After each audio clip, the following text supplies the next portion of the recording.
Joining us now, Sam Nunberg. Sam, on late notice. Sam, thanks for joining us. Sam Nunberg, a longtime political consultant to Donald J. Trump and worked for the Trump campaign in 2015 and some of 16. And Sam, a long time associate of Roger Stone, who got arrested this morning in Florida, I guess unsuspectedly. We don't have a lot of the details. They said he obstructed justice. Sam, what the hell's going on? Well, first of all, John, thank you for having me on. And with your previous caller, I'm speaking to you from New York City. And just so your caller knows, that bill is not even getting coverage in New York that it was passed, which is, it's only being talked about nationally. It's almost as if they don't want to discuss it because they know what a mistake it was.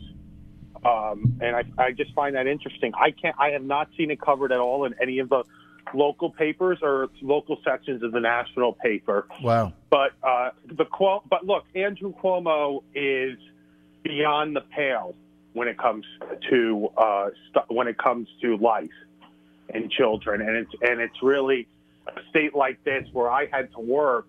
By the way, they tried to close down crisis pregnancy centers when I worked for Jay Sekulow. Mm-hmm. These people are under assault every day. Look, I read through this indictment, and a couple thoughts here. Let's be very clear. What the indictment says is that Stone was not truthful when he testified to the House Intelligence Committee during his testimony. He obstructed justice and did witness tampering.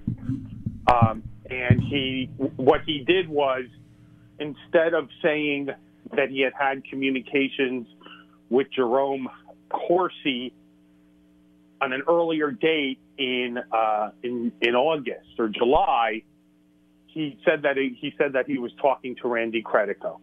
I had routinely warned Roger, you did nothing wrong.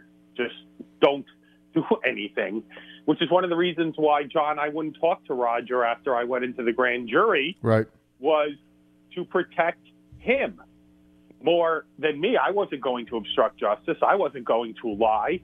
Trust me, after what I did, John, if I had lied, I'd be in jail. Right. Mm-hmm. So, it's a sad day. With that said, I've already seen the White House come out and say this has nothing to do with the White House and the president. Well, it has nothing to do with the White House, that's for sure. In terms of the president, I just think it goes back to being unfortunate, from my personal view, about how Roger and I ended up in our involvement with the Trump campaign when he actually ran for president. You said we previously worked in 2015, 2016. First of all, Roger worked for him since the 80s, but I was like the sole guy for him in 2013 and 2014, really working under Roger. And it just, I'm not going to get into the whole issues about it, but the whole thing didn't work out. And I think you've got to be careful here what it says in the indictment and the way it's going to be played in the media. The whole situation is unfortunate, especially when we're talking about Roger witness tampering with a lunatic like Randy Credico and things like that. This is really self-inflicted by him. This did not have to happen, this indictment. I'm not saying whether he's guilty or not, but the substance of the indictment, once again, so your audience understands, does not say that Roger had the emails, does not say that anybody at the Trump campaign had emails, does not say that any of them strategized, any of them had anything directly to do with the hacking. So let's be very careful about the way this is portrayed today. So the gist of the indictment is that they're saying that Roger Stone was not accurately forthcoming in his testimony. Is that the core of these indictments? Well, you have multiple counts in this indictment. So you have count one is obstruction of a proceeding. Count two is, and that's with him not giving the records to HIPSI that they demanded. Counts 2 through 6 are false statements that he made in his testimony that day in September of 2017. And then count 7 is witness tampering. All of this has to do with Roger's testimony that September and nothing to do with the Trump campaign, nothing, frankly, to do with the special counsel's office. So the White House, through Sarah Sanders, just put a statement out on Twitter and basically said that the Roger Stone indictment has nothing to do with the Trump campaign or collusion or anything else. It was basically about Roger Stone, and that the Trump administration or campaign had absolutely no attachment to it and nothing to do with it. Accurate?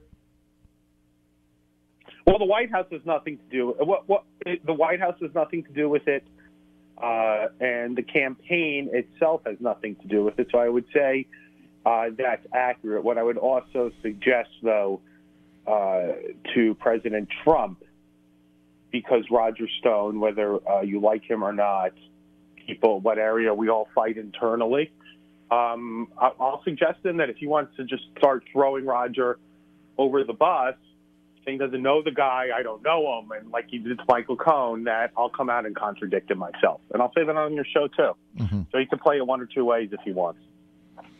You're really looking here for Stone is an associate of yours, right? And mm-hmm. I remember when you were giving some of your interviews that one day where you were called on the testimony. I remember one thing stuck out of my mind that you said, Sam, and we're with Sam Nunberg, longtime political associate of Donald J. Trump.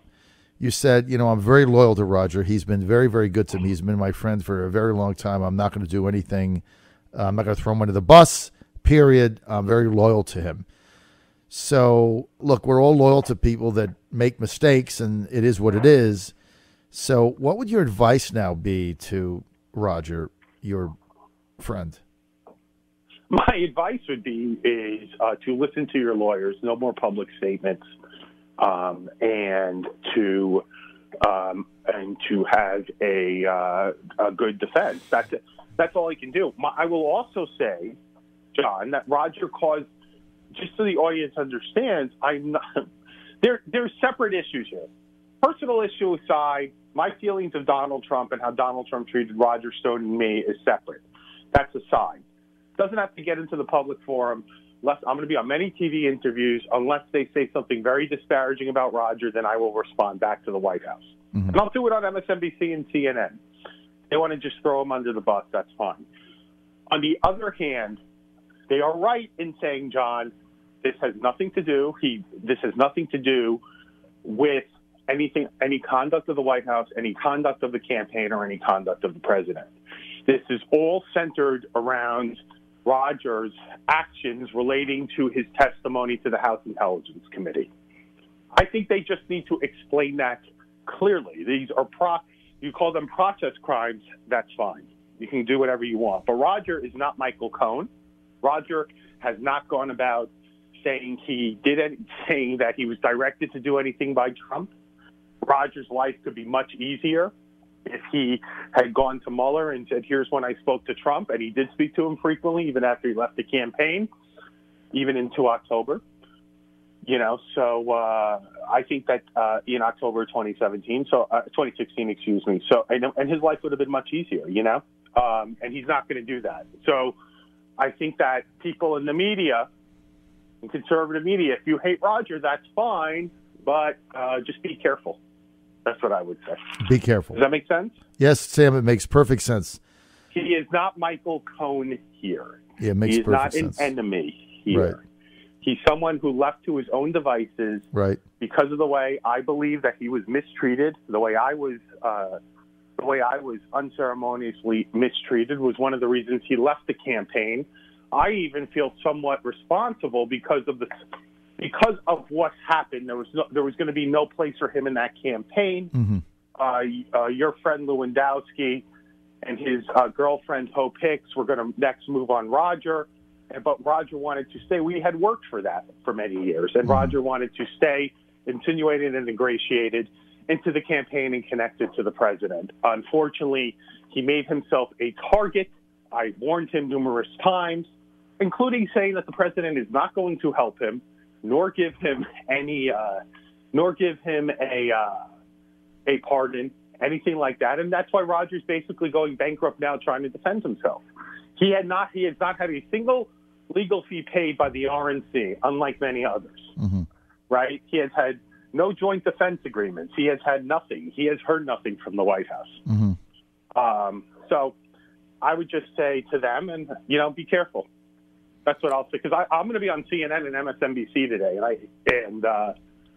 and I'll state my mind on that quite clearly.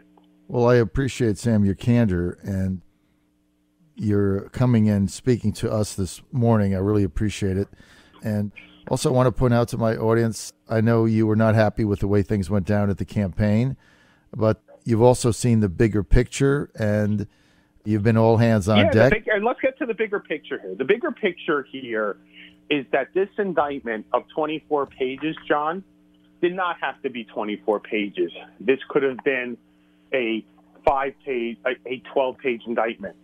Anything put in here about Roger Stone's contacts with Gates, Manafort, and Steve Bannon, Mm-hmm. which are made here, they're not named, is superfluous, doesn't have to be entered. Mm-hmm.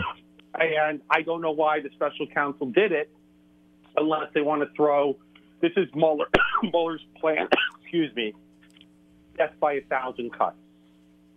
Because what Mueller doesn't want is simply to issue a 12-page indictment, right, just Mm-hmm. detailing how Roger lied, Mm-hmm. that he had spoken to Jerome Corsi before he spoke to Randy Credico, and doesn't mention any of the interactions with the campaign. But any and all interactions with the campaign do not have to be in these indictments that I'm holding in my hands right now. Does that make sense? Yeah, so they just put them in there in order to basically throw shade on the whole thing. Yeah, I mean, yeah. To throw shade and to say, I would say to throw shade or to show that this is relevant. Right. And that he was connected to the campaign at that time. Right. Roger, I believe, had he not been asked by whoever specifically they're talking about in the campaign to try to find out what's on WikiLeaks or anything like that, would still have tried to do this. Mm-hmm. Okay? This is not the campaign's fault or responsibility. The campaign didn't really send Roger Stone out there to be their agent. Right, and their conduit to WikiLeaks. And no, they never sent him out. Or right, but the indictment put it in there so somebody could just draw dotted lines. But the campaign, nobody ever sent him out there to do this, and so it really has no connection to the campaign, is what you're saying. Sam, what time are you on CNN today? I'm on MSNBC at 2. I'm on at Nunberg at 6. And I'm on Cooper, and I'm debating whether or not I should ask Anderson Cooper why they thought it was appropriate to show FBI agents beating down Stone's door. Well, do you think I should? Yes, absolutely. I've got Joe Morrissey, who comes on the air after me, who's a longtime state prosecutor, lawyer, defender, and he called me while I was on break. He comes on one of my radio stations at 10 a.m., and he's on my network, and he was appalled by the way Stone was arrested, and so I'm going to get him on in a couple minutes. But, Sam, I appreciate you coming on. I know you had other things to do today, but I think you should ask Anderson that. And I also appreciate our friendship and the way you've tried to just be all hands on deck. And I know you and Corey have had your issues. I'm friends with you both. And so not only am I the Godzilla of You're truth, a good man. I'm the broker of love. Sam, you're the broker of love. You are. You could solve Israel-Palestine, I think. You should go on Kushner's team there and go negotiate peace in the Middle East, John. I keep telling Lewandowski, I'm like, Sam's a good guy, dude. I mean, it's all good, right? We're all working for the same cause. He's a good guy. I'm going to get you. Look, it's all good. It's all good. Thanks for being on, Sam. Can't wait to see you on Anderson tonight, man. I cannot wait. I just want to say, John, once again to your audience, Roger Stone is not Michael Cohen here. Roger Stone is not the president. And he shouldn't be treated as if as if this is a nothing or as if he was also the coffee boy or whatever they called Papadopoulos either. Right. I think we should all be respectful to him. Is that fair? Exactly. Yes, Sam. Fair. And I look forward. I can't wait to see you on CNN tonight. And I do hope you ask that question to Anderson Cooper. Thanks for being with us, Sam Nunberg. I really appreciate it.